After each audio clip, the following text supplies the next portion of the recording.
Welcome to the 5th grade Math Unit 4 PLC Deep Dive. My name is Susan Copeland and I'm one of the 6 elementary math curriculum specialists for CMS. Today we will be taking a deep dive into Unit 4, Multiplication and Division with Multi-Digit Numbers. As you dive deep into Unit 4 today, remember our goal is to support students to know mathematics deeply, to apply mathematics, and to enjoy mathematics.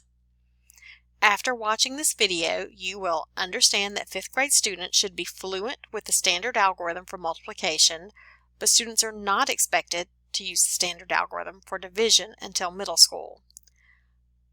Understand that arrays, area models, partial products, and/or the relationship between multiplication and division should be used to solve multi-digit division problems in 5th grade. And understand that 5th grade students need experiences determining how remainders should be interpreted based on word problems. Okay, so let's get started. Here is our agenda for today. We will work through these sections. On each title page, you will see the parts of the agenda through which we are working. Underneath the title, you will see the tasks that we will address in that section. Let's get started by accessing some important documents. First, you will need to log into My NC EdCloud and access MathRocks. The enroll code is on the screen if you need to enroll. Once you are in MathRocks, select 5th grade. On the 5th grade page, you can access the year at a glance using the top right button. Then select Unit 4. Everything is in the folder except the curriculum guide. I will refer to the curriculum guide throughout the deep dive, so you may want to have it open. You will also need to access the note catcher using the bit.ly on the screen if you haven't already opened it. Pause if you need to access these resources. Our first section on your note catcher is the unit overview. In this part of our deep dive, we will familiarize ourselves with the overarching story of the unit. We always want to begin a new study by looking at the North Carolina Standard Course of Study aligned to the unit. The standards are located on slide 4 in the curriculum guide, NC 5 in BT 5 and NC 5 in BT 6. Click on the Post-it note on slide 3 of the curriculum guide or use the unpacking symbol at the bottom of the MathRocks 5th grade page to get to the unpacking document. Pause the video and take a moment to read and annotate or take notes about these standards using the unpacking document from pages 14 through 16. I'm going to share a few things I noticed and would want to take note of before teaching this unit. You might have some other things that you noticed. That's the great thing about working with a team. We all notice different things, and if we share what we're thinking about, it gives everyone a stronger picture of the goals of the work that we will do in Unit 4. Let's start with NC 5 in BT 5. Students multiply up to 3 digits by 2 digits. Students did multiply two 2-digit numbers in 4th grade, but this is the first time they multiply a 3-digit number by a 2-digit number. I also really liked this sentence. The area model helps students visualize the components of the product and connect partial products to an efficient algorithm. This emphasizes how connecting to the area model can support students in understanding where the partial products come from in the U.S. standard algorithm. And this section was also very interesting. It is interesting that the algorithm is about the steps rather than how it is recorded. I do think it is helpful for students to be familiar with the U.S. standard algorithm because it is used frequently in our country. Other countries do not use our same algorithms. If you have some students that already have mastery of area models, partial products, and the U.S. standard algorithm, you might have them explore some algorithms from other countries and compare what is the same and what is different from the U.S. standard algorithm. And for NC 5 and BT 6, the first thing I notice is the number of parameters. Up to 4 digits divided by 2-digit divisors. And this is immediately followed by a list of strategies including rectangular arrays, area models, repeated subtraction, partial quotients, and the relationship between multiplication and division. Students can make connections to the algorithm, but mastery of the U.S. algorithm for division is standard in 6th grade, not 5th grade. The diagram at the bottom of the page shows a connection between the area model, repeated subtraction, partial quotients, and the U.S. standard algorithm. If you've been in CMS for a while, in 5th grade, you might recognize that diagram in our curriculum guide.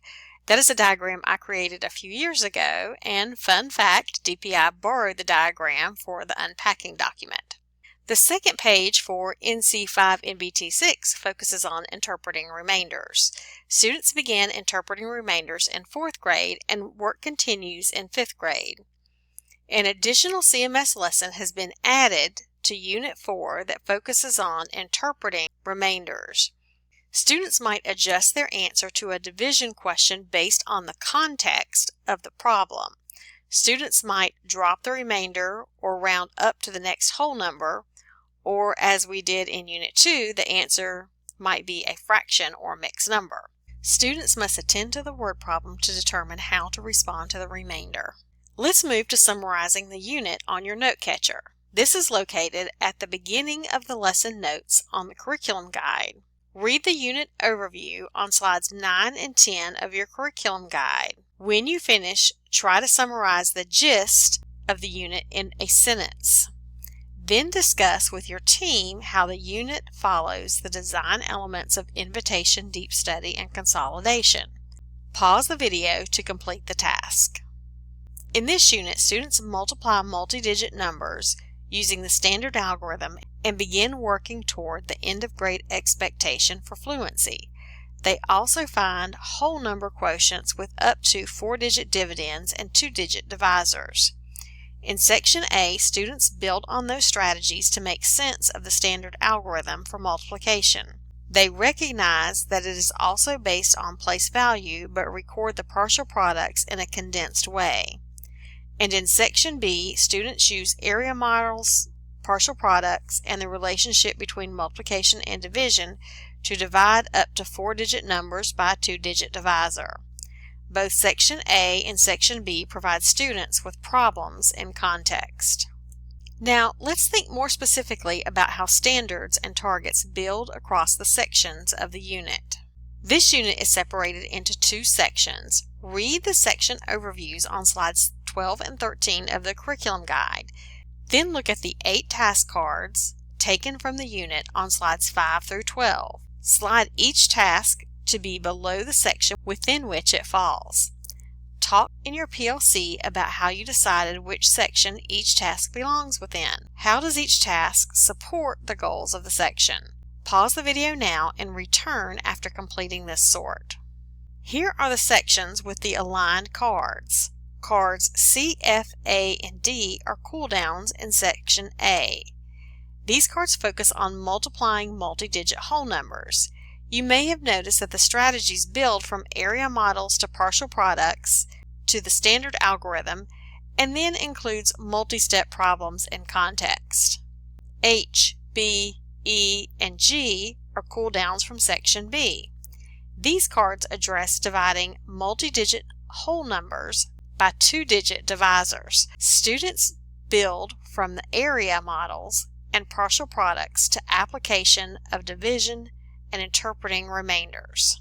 Let's do a little math now. Read the learning goals for each section and try both of these tasks. How do these tasks support students with understanding the goals of each section? What strategies might your students use? Pause the video and then push play when you're ready to continue. Again, I'm going to share a few thoughts that I had, but take them with the thoughts that your team had as you worked. These are not the right answer. It's just some things that I thought about. The Section A task places the same problem completed using 2 strategies side by side. This allows students to build understanding of a new strategy, the U.S. standard algorithm, by placing it side by side with the more familiar strategy, partial products. This allows students to see where the regrouped numbers originated. Teachers can ask students to make connections between the 2 strategies by challenging them to find the same part of the product in both models. For example, teachers might ask, where is the product of 8 and 3 in the first strategy? What about the second strategy? Once students notice the 24 created with the regrouped 2 and 4 in the 1's place, teachers could ask, why does it make sense to put the 2 there? This gives students the opportunity to realize that since it is 24, which is 2 10s and 4 1s, the 4 is placed with the 1s, but the 2 is saved for after the 10s are multiplied. A little trickier question might be, where is the 30 in the standard algorithm? The 30 is harder to find because the extra 2 10s from 24 is added to it before it's recorded as 5 10s. Notice questions A and B are not, what do you do next? What do you do next? But rather these questions are structured to ensure that students are making sense of how the U.S. standard algorithm works. The Section B task is interesting as well. This one highlights a question that I frequently get asked about NC5 NBT 6. Sometimes I get asked, what is the difference between an array model and an area model? An array is an arrangement of equal rows and columns. Parking places are typically in equal rows and columns in parking lots. However, there's usually space between the rows of the parked spaces for people to drive on. In other words, there are space gaps in the parking lot. An area model is a special kind of array. It's an array of squares with no gaps or overlaps. The example answer in the synthesis is an area model, and the aligned questions relate multiplication and division. Okay, so now we're ready for backwards planning. Looking closely at the end of unit assessment before teaching the unit will deepen your understanding of what students need to know and be able to do by the end of the unit. Assessment resources are located on slide 6 of the curriculum guide. You can access the assessment by clicking on the assessment icon. The reassessment is linked just below the assessment. If you haven't already taken the assessment, take a moment to complete the items.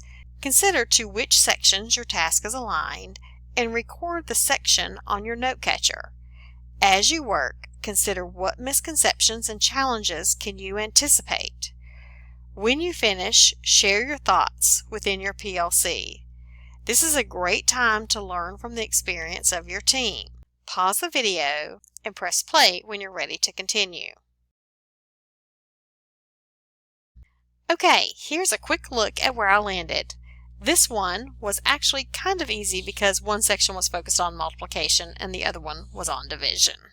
Let's think through part of the lesson together now. We will look at Unit 4, Lesson 15, which is focused on interpreting remainders.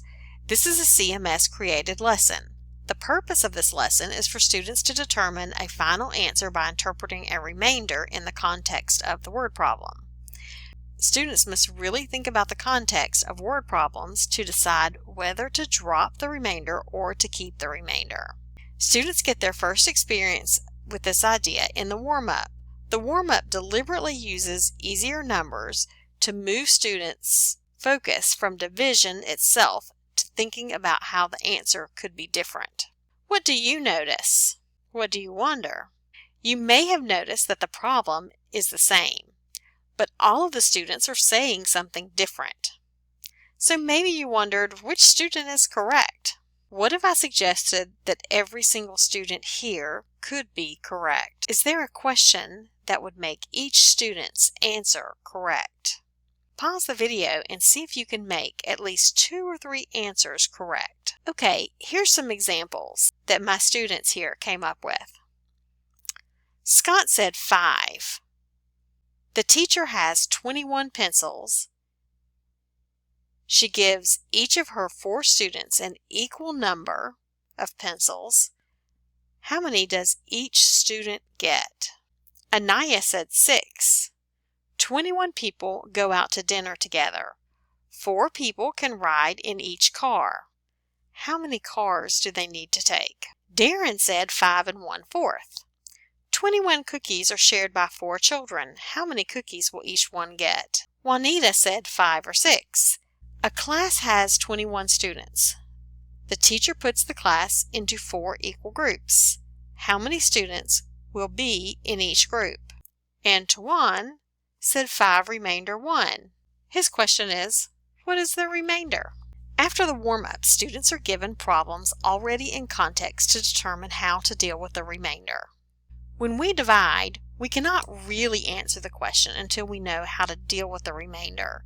Once we know the math story, we can decide whether we need to drop a remainder, keep a remainder, or record it as a fraction or decimal. Think about the context and consider which way to deal with the remainder. In real life, we would think about the context and consider how we needed to deal with the remainder.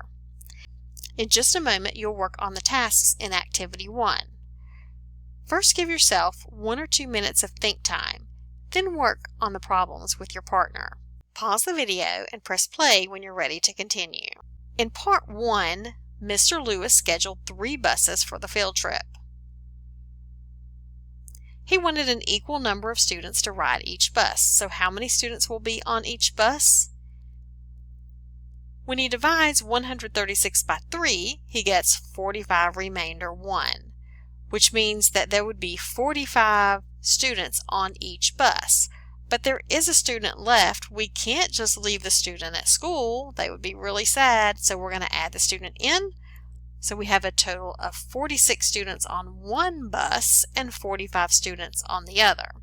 So our answer to this question, how many students will be on each bus? 46 or 45.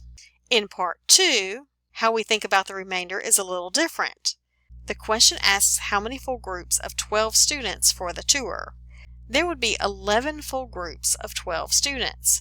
But since there are 4 more students, after those full groups are made, another group would need to be made. So there would be 11 full groups, but 12 groups altogether.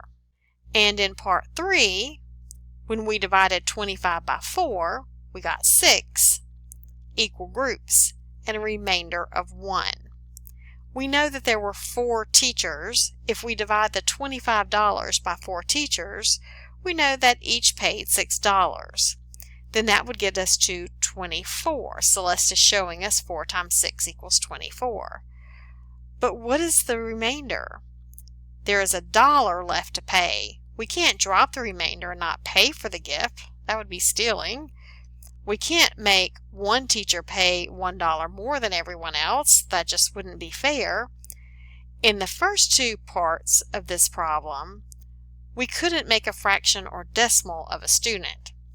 But when the thing we're dividing is $1, we can break it into equal parts. Since it takes 4 quarters to make $1, we can break the dollar into 4 quarters, which is 25 cents each. So each teacher would owe $6.25. Notice again the context. Because it was dollars, we were able to do something different with the remainder. In the activity synthesis, students think about how they had to deal with the remainder based on the story context. Let's wrap up our time today with some key points and next steps.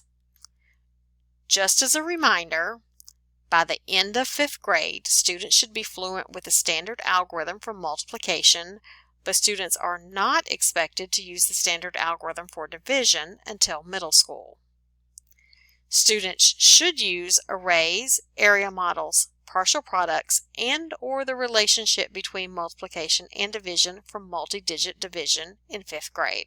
5th grade students need to consider the context of word problems to determine the answer for the problems with the remainder. So what are your next steps? If any of the multiplication or division strategies are not familiar to you, practice those with others in your PLC. Each time you plan, use the resources in the Unit 4 curriculum guide. Thank you, and please let me know if you have any questions.